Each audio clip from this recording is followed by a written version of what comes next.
Hey guys, अस्सलाम वालेकुम। इसमी मोहम्मद आफाक खान।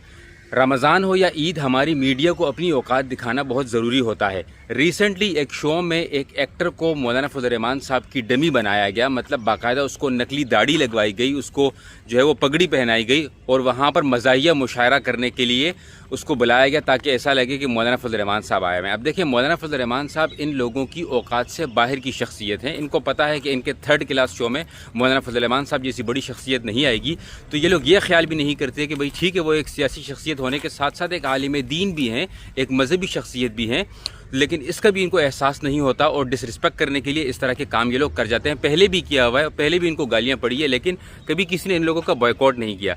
एक बात मेरी समझ लीजिए, यहाँ पर मैं ये इसलिए नहीं कह रहा कि ये मौलाना फजल रहमान साहब हैं या कुछ, यहाँ पर ये बात मैं इसलिए कर रहा हूँ कि देखें, मैं कई वीडियोज़ में ये बात कर चुका हूँ कि इससे पहले ये जो हमारे यहाँ बरतानिया में जो आजकल चर्चिज़ बिक रहे हैं, उनकी वजह यह है कि ईसाइयों ने अपने पादरियों का मजाक उड़ाना नॉर्मलाइज कर दिया था, उसका मामूल बना दिया था, जिससे क्या हुआ कि उनके पादरियों की हैसियत ख़त्म हो गई। हैसियत ख़त्म हुई तो लोगों ने चर्चिज़ में जाना छोड़ दिया और चर्च बिकने लग गए।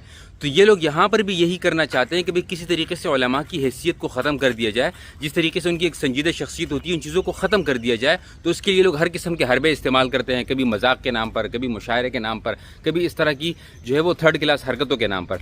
और ये जिसने बुलाया है उसका अपना भी कोई टैलेंट नहीं है। ये जो इनका एंकर बैठा हुआ था वो खुद भी लोगों की नकलें उतार उतार कर मशहूर हुआ है। तो मेरी आप लोगों से गुजारिश है कि आप किसी भी सियासी पार्टी से हों, कम अज़ कम मुसलमान तो हैं ना।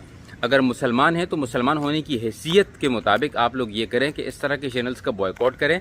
ये वीडियो यूट्यूब या सोशल मीडिया पर कहीं आप देखें, उसको रिपोर्ट करें। जितना हो सके इस पर नेगेटिव कमेंट्स करें, बल्कि नेगेटिव कमेंट्स ना करें, क्योंकि फिर इनको तो कमेंट ही चाहिए होते हैं ना।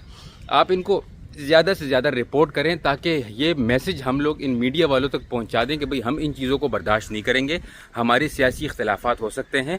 आज आपने मौलाना फजल रहमान साहब की डमी बनाई है क्योंकि आपकी औकात से बाहर की शख्सियत है वो। कल आप तकी उस्मानी साहब की बना लोगे, अगले दिन आप तारिक मसूद साहब की बना लोगे, उसके बाद आप इसी तरीके से उलमा की लाइन लगा दोगे और ये चीज़ जो है वो नॉर्मलाइज हो जाएगी। आज आपने किया है, कल कोई और करने लग जाएगा और ये चीज़ इतनी नॉर्मलाइज हो जाएगी कि लोगों को जो उलमा की मोहब्बत है या जो उलमा की एक लेवल है वो जो है लोगों के दिलों से ख़त्म हो जाएगा। तो मीडिया वालों से भी गुजारिश है कि थोड़े से इंसान के बच्चे बन जाओ।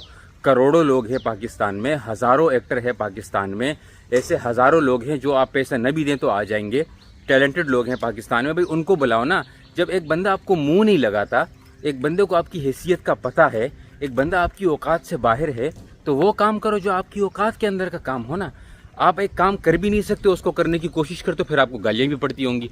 तो प्लीज़ आप इस वीडियो को बग़ैर किसी सियासी इख्तिलाफ के ज़्यादा से ज़्यादा शेयर कीजिए। मुझे सिर्फ डर और खौफ इस बात का है, उस दिन का है कि इन चीज़ों को अगर नॉर्मलाइज कर दिया गया तो नुकसान मेरे और आपके आने वाली नस्लों का होगा। हमारे बड़े तो अल्हम्दुलिल्लाह अच्छे औकात में वक्त गुजार गए। हमें भी अल्लाह ताला का ख़ास करम था कि हमारे बड़ों का साया हम पे रहा और हमारा भी जो बचपन है वो भी अच्छा गुजरा और अल्हम्दुलिल्लाह भी इतनी अकल आ चुकी है कि इन प्रोपेगेंडों में नहीं आएंगे। लेकिन हमारे आने वाली नस्लें और ये जो अभी नए नए मॉडल, जो 18 साल वाले नए नए मॉडल्स हैं, ठीक है, हमसे इतने छोटे नहीं हैं, लेकिन अकल इनकी भी जो है वो तकरीबन ना होने के बराबर है। सोशल मीडिया की वजह से सब चीज़ें यहीं से सीखते हैं। तो आपसे गुजारिश है कि खुदारा इन चीज़ों को रोकें और इस वीडियो को ज़्यादा से ज़्यादा शेयर कीजिएगा। जज़ाकुमुल्लाह खैरन। अस्सलामु अलैकुम व रहमतुल्लाह।